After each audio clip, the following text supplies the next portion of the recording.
Good morning વિદ્યાર્થી મિત્રો. આજે આપણે હિન્દી વિષયમાં ધોરણ 9માં પાઠ આગળ વધીશું. મતલબ પાઠ નંબર છે 12 રાની.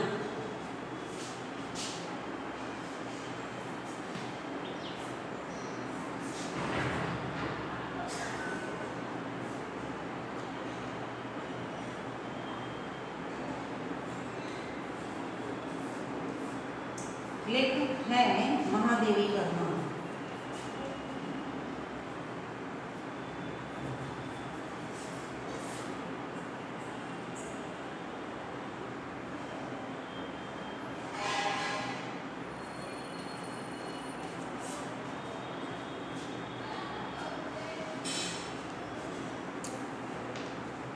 विद्यार्थी मित्रों, एक सवाल आपसे मैं पूछ रही हूँ गद्य खंड चलाने से पहले कि आपको प्राणियों से प्रेम है? अगर हैं तो ठीक है, पर अगर नहीं है तो होना चाहिए. हम जानते हैं कि मनुष्य सामाजिक प्राणी है, पर कई प्राणी ऐसे हैं जो बहुत ही निर्दोष होते हैं, गूंगे होते हैं, छोटे होते हैं, बड़े भी होते हैं, जंगली भी होते हैं, पर बड़े प्यारे होते हैं. उनको कुदरत ने ऐसा रंग और रूप दिया है कि मनुष्य को भी भा जाते हैं. पालतू प्राणी तो कई हैं, जैसे कुत्ते, बिल्लियाँ, बंदर भी पाला करते हैं लोग, घोड़े पालते हैं, और कभी कभी नाम भी रखा जाता है उन पालतू प्राणियों के. आपके पास भी कोई ऐसा प्राणी है तो आप जानते होंगे कि उससे आप कितना प्यार करते हैं. बहुत ही अच्छे होते हैं ये प्राणी, ये पक्षी, क्योंकि उनको आप थोड़ा सा भी प्यार दोगे तो वे अपने आप को सौंप देता है. उनको हम पर विश्वास आ जाता है कि इनसे मुझे कोई डर नहीं. पालकर देखिएगा या किसी भी जानवर से प्यार करके देखिए, तब पता चलेगा. कई जानवर कैसे होते हैं कि घायल होते हैं या कहीं से भड़के हुए होते हैं तो हमें मार देते हैं. पर गांव में भी आप देखते हैं कि कई लोग गाय पालते हैं, बैल पालते हैं, भैंस पालते हैं. और मैंने तो डिस्कवरी में यह देखा है कि दलाई लामा के जो दलाई लामा आप जानते हैं ना, बौद्ध के धर्मगुरु हैं, और वहाँ के शिष्य, वहाँ के धर्मगुरु बड़े खतरनाक जानवर पालते हैं. बाघ पालते हैं, उनके पास हमेशा बैठे रहते हैं, क्योंकि उनको अपना स्पर्श बहुत अच्छा लगता है. प्यार से जैसे माँ हमें प्यार करती हैं, स्नेह करती हैं, अपने हाथों से हमें सहलाती है, वैसा हम भी प्राणियों से ऐसा व्यवहार करें तो वे भी हमारे हो जाते हैं. ठीक है, ये प्रकरण यही बात लेकर आया है, प्राणियों से प्यार. ये कहानी बड़ी दिलचस्प है. ये लेखक का संस्मरण है.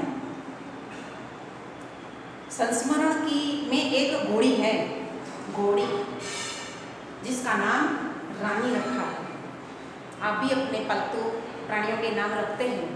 आपने नहीं रखा है तो दूसरों से भी सुना होगा कि जो कुत्ते बिल्ली या घोड़े पालते हैं तो अपना नाम उनका नाम रखते हैं। कभी कभी भैंस के भी नाम रखे जाते हैं, वो गांव में चलता है। ठीक है, तो आप भी प्राणियों से प्रेम करें तो स्वाभाविक है कि हम उनसे दूर नहीं जा सकते। महादेवी वर्मा का एक अनोखा अनुभव है पशु पक्षियों का के साथ, उनका जो लगाव है वे बहुत ही हमें रोमांचित कर जाता है।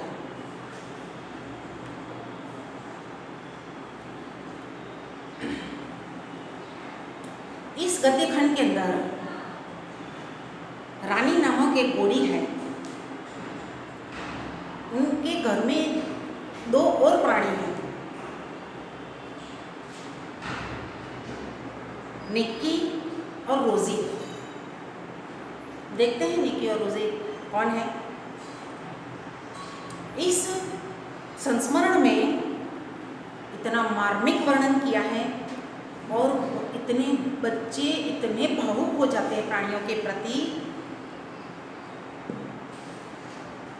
इनकी स्मृति रेखा महादेवी वर्मा ने वर्णन किया।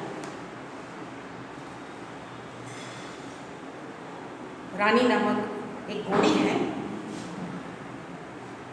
ऐसा लगता है उनके साथ यह नेवला यानी निक्की एक कुत्ती है जिसका नाम रोजी है, और तीसरा जानवर लाया गया घर में घोड़ी।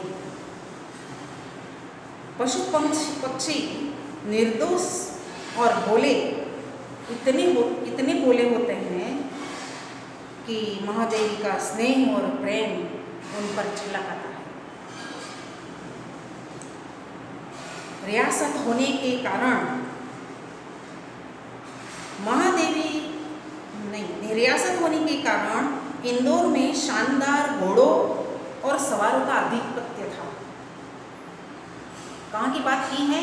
इंदौर की बात की है।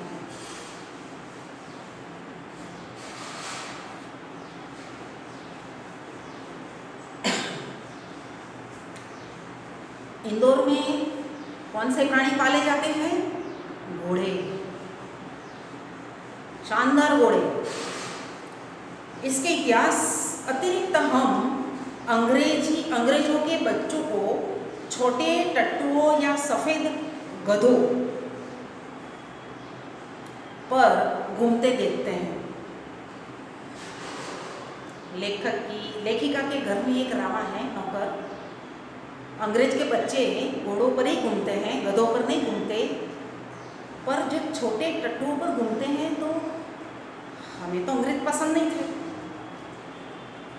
तो ये महादेवी वर्मा के जो घर में नौकर था ना, ये लोग तो बड़े छोटे छोटे थे, लेखिका और सब बच्चे। इसी का तो स्मरण यहाँ पर लिखा है, वर्णन किया है। तो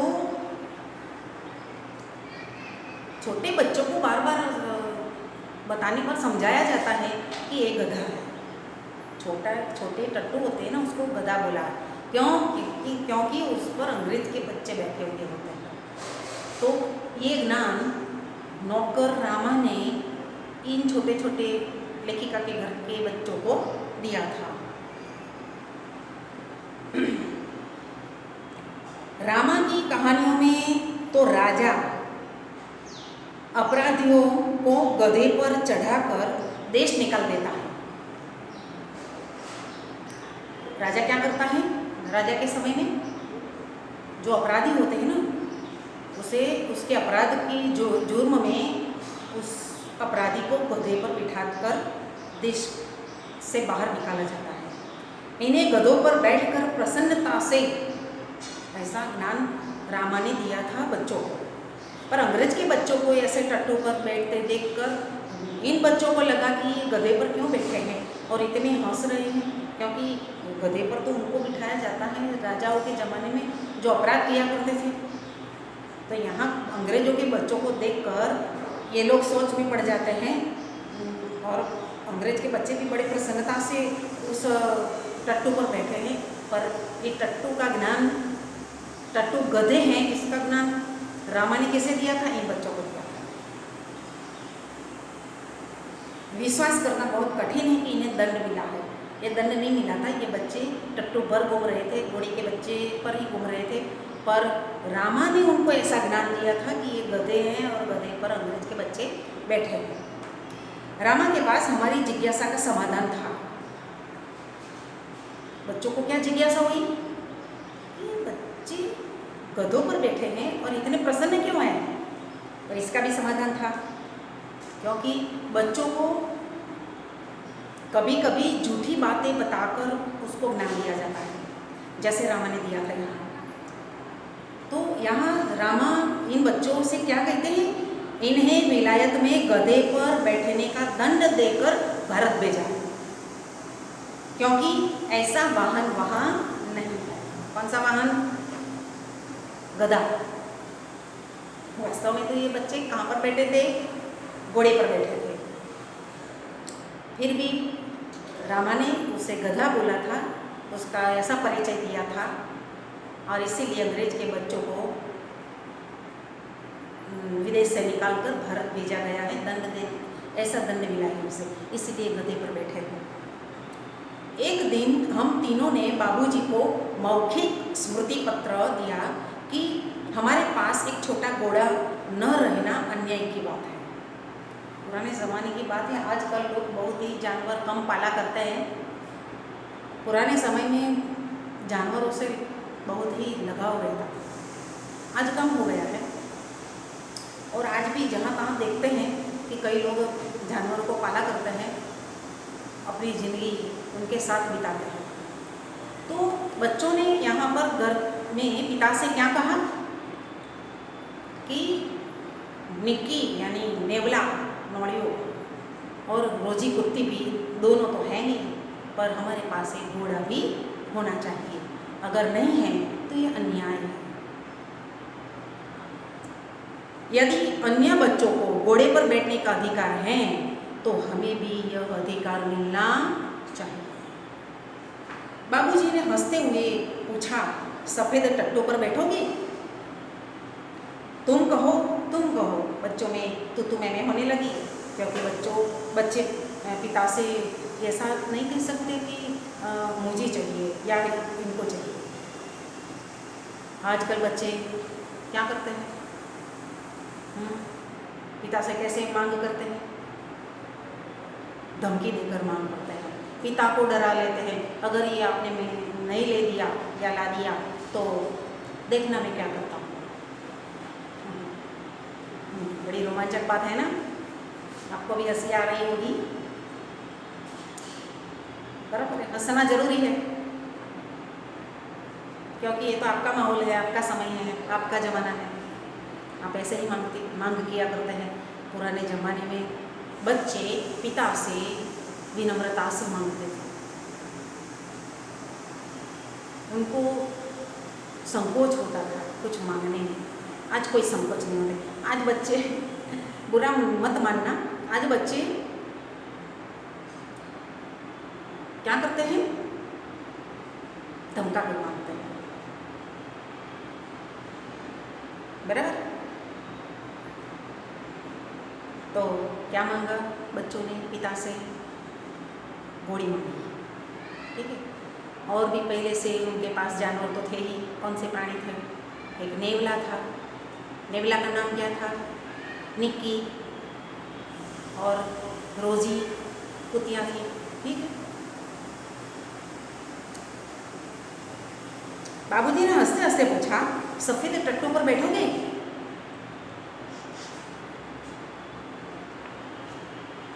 यहाँ तो तू मैं होने लगी, क्योंकि किसने मांगा ये बात जाहिर नहीं करनी थी ना। शर्माते हैं ना, पिता से संकोच करते हैं। बाकी आज के बच्चे बेशर्म होते हैं,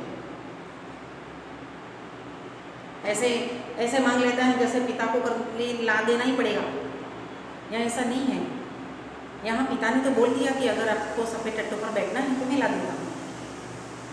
तो एक दूसरों को बच्चे ऐसे बोलने लगेगी, तू बोल, ये बोलता है तू बोल। मैंने अगुआ होकर आगे आकर गंभीर मुद्रा में उत्तर दिया, सफेद टट्टू तो गधा होता है जिस पर बैठकर सजा दी जाती है। पता नहीं हमारे ज्ञान के वजस्त्र स्रोत रामा को बाबूजी ने डांटा या नहीं। बाबूजी ने रामा को क्यों डांटा होगा, अगर डांटा है तो? क्योंकि रामा ने छोटे सफ़ेद टट्टू को गधा बताया था, ऐसा ज्ञान दिया था बच्चों को, झूठा ज्ञान दिया था, गलत ज्ञान दिया था। परंतु उस दिन के बाद हमने देखा कि एक छोटा सा चॉकलेटी रंग का टट्टू आंगन के पश्चिम वाले बरामदे में बांधा गया।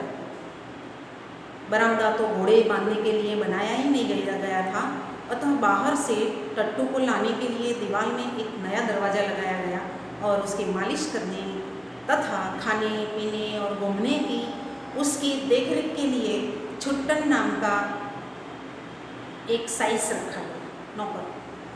क्या नाम था नौकर का? छुट्टन। देखिए यहाँ पर मैं ये लेक्चर 1 पूर्ण करती हूँ। ठीक है, आपको जहाँ तक ये गद्य खंड चलाया गया मैंने चर्चा की, वहाँ से आप प्रश्न बनाएंगे और साथ साथ उसके उत्तर भी लिखेंगे। एक एक शब्द के एक एक वाक्य के प्रश्न के उत्तर बनाने हैं। ठीक है, अपने नोटबुक में ही लिखना है, इधर उधर किसी और नोट में नहीं लिखना है। नमस्कार।